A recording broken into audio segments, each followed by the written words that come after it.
exemplificar toda essa dinâmica no software do Advanced Steel, vamos dar uma olhada aí no modelo, como é que ele seria construído, né? Para a gente ver quais são essas dificuldades que foram conversadas e fazer um levantamento, né, de alguns atenuantes no modelo. Vou explicar um pouco rápido aqui, né, de como foi a concepção do projeto. Vamos imaginar aí que a gente tem um transportador de correias, que a função dele aqui é promover a passagem de transporte na parte inferior dessa área aqui. A gente tem um vão aí de 12 metros, na verdade de 10. E aí a engenharia, né, traduziu essa necessidade em uma curva altimétrica. E então toda a nossa estrutura foi pensada, né, e conversada aí pela engenharia em cima dessas duas curvas, e a gente tem algumas colunas e algumas torres aqui nesse processo.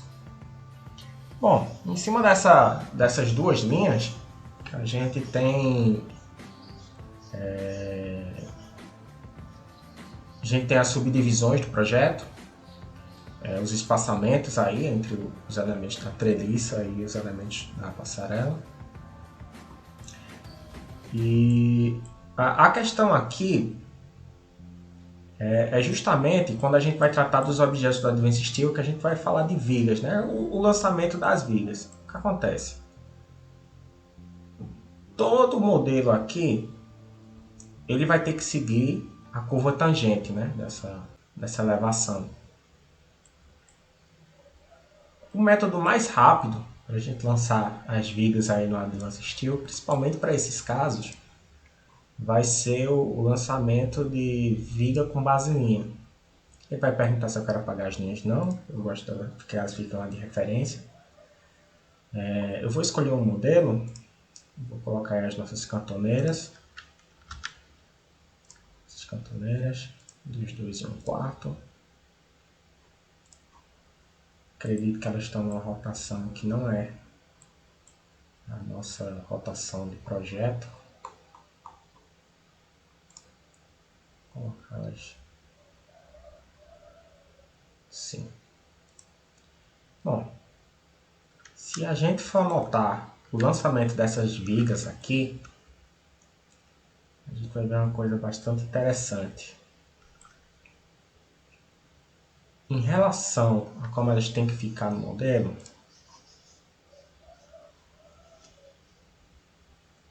a gente vê que no modelo original, eu vou apagar essa conexão aqui só, não precisa apagar não, vamos só ocultar ela, né? Se vocês forem olhar,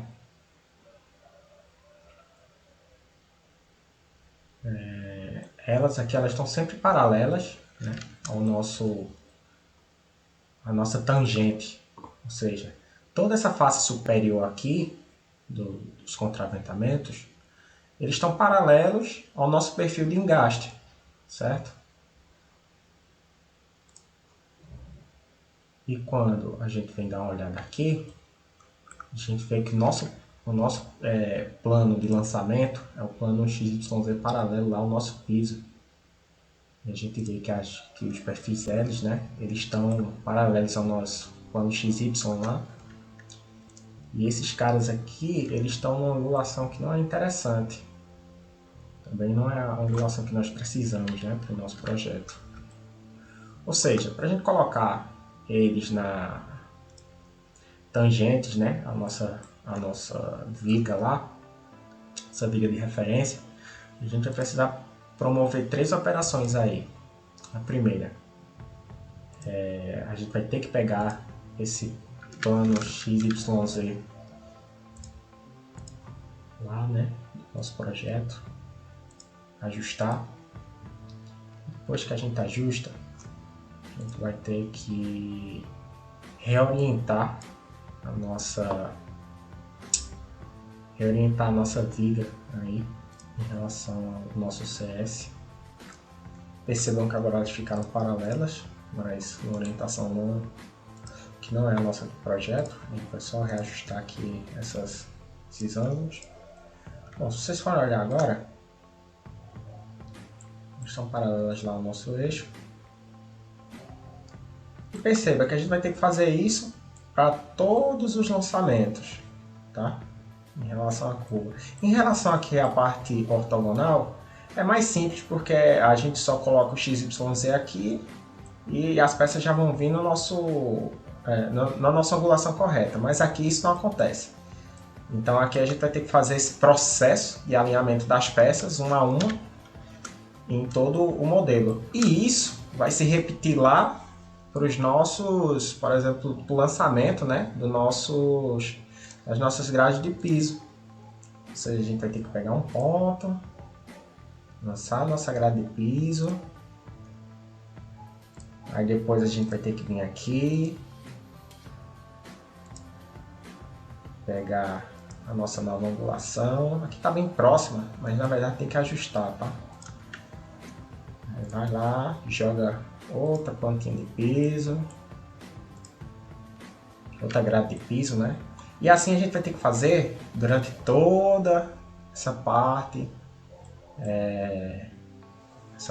que participa da curva, né?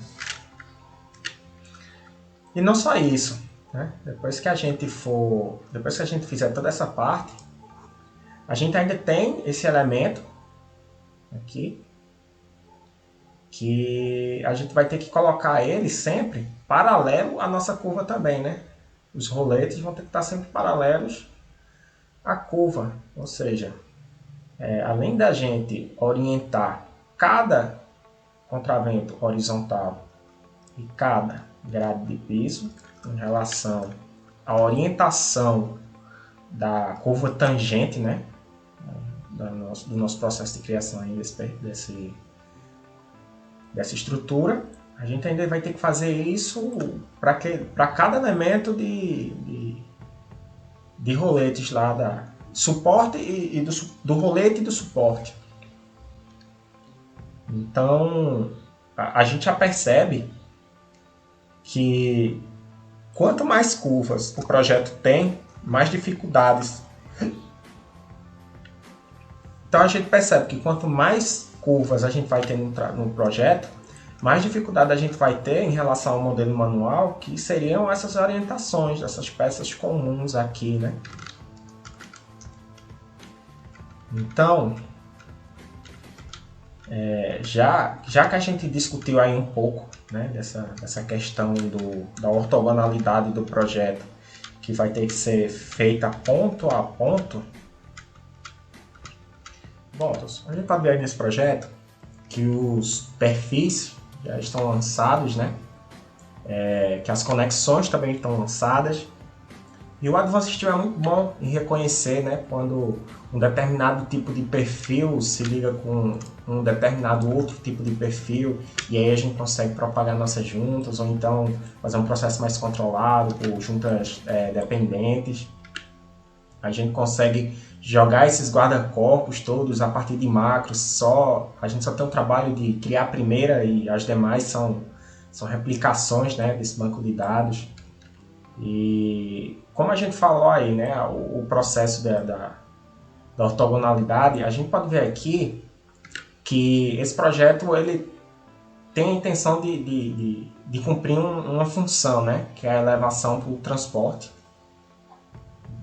para a passagem de transporte na parte inferior do nosso transportador. Mas a gente poderia estar falando de uma curva topográfica, né, que só que fosse o próprio terreno que tivesse tido essa forma. E aí essa curva não seria mais da engenharia, ela seria uma curva da topografia.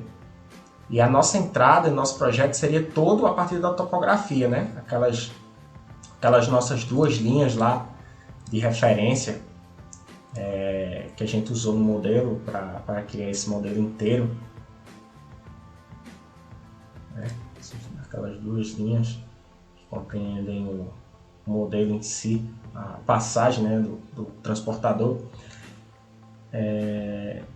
perceba que o nosso projeto vai depender unicamente, né, desse levantamento topográfico, porque todo o resto do projeto ele é uma dependência aí de geometrização do transportador. Então, vamos pensar aí qual é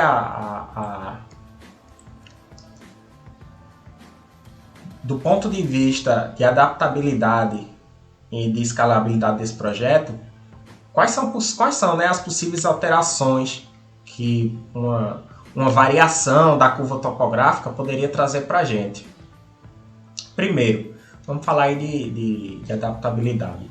Se a gente tivesse que, por exemplo, digamos que a topografia teve algum erro de leitura, ou a mudança por parte do cliente veio por parte do cliente, ele acredita que ele precisaria de mais elevação aí, e então a gente teria que fazer essa curva passar mais meio metro aqui para cima. O que é que ia acontecer? Toda essa estrutura ela ia ter que se readaptar em curva a essa nova elevação, e toda parte do nosso modelo que depende das curvas tangentes teria que ser readaptado. Ou seja, cada elemento desse que foi lançado precisaria ser reajustado e reangulado para a nossa tangente.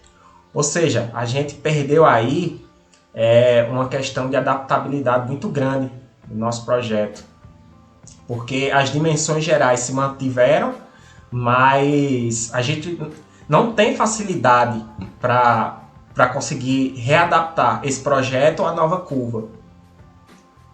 E vamos pensar aí também do ponto de vista da escalabilidade desse tipo de projeto. Por exemplo, digamos que eu consigo fazer essa primeira seção, né, esse primeiro elemento aqui, completo da nossa... Vamos pensar entre um eixo e outro, eu vou chamar de um elemento, né, do nosso transportador. Eu consigo escalar toda essa parte para frente enquanto ele é ortogonal. Depois que a gente chega na fase curva do projeto, eu não consigo fazer uma etapa e replicar essa etapa para frente, porque a curva tangente lá varia. E ela variando, os elementos que estão associados lá a ela também variam. Ou seja, a gente perdeu aí também uma escalabilidade, né, do nosso projeto. Então, pensando do ponto de vista manual, esse é um projeto bem rígido, onde a gente tem baixíssima escalabilidade e nenhuma adaptabilidade, né, do projeto. E a gente tem aí um detalhe de desenho, né, uma câmera lançada para ver como é que ficou essa passagem. Só para dar uma olhada aqui rápida como é que ficou esse desenho. E aí tem todo o processo normal, né, questão das cotas.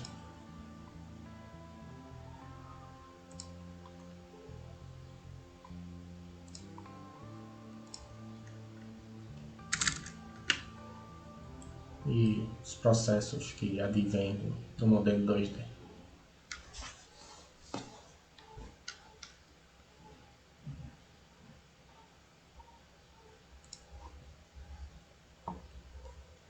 Bom, então a gente falou da problemática, né, da ortogonalidade nesse projeto, conversou um pouco aí sobre o processo manual, como é que isso torna a nossa modelagem mais complicada. E pensando que esse é um projeto que vai ter diversas variações, né, por causa do terreno, a gente vê que essa manipulação aí, por parte do projetista torna a nossa vida bem complicada, principalmente quando a gente está falando de projetos dessa escala e que podem ter alterações recorrentes.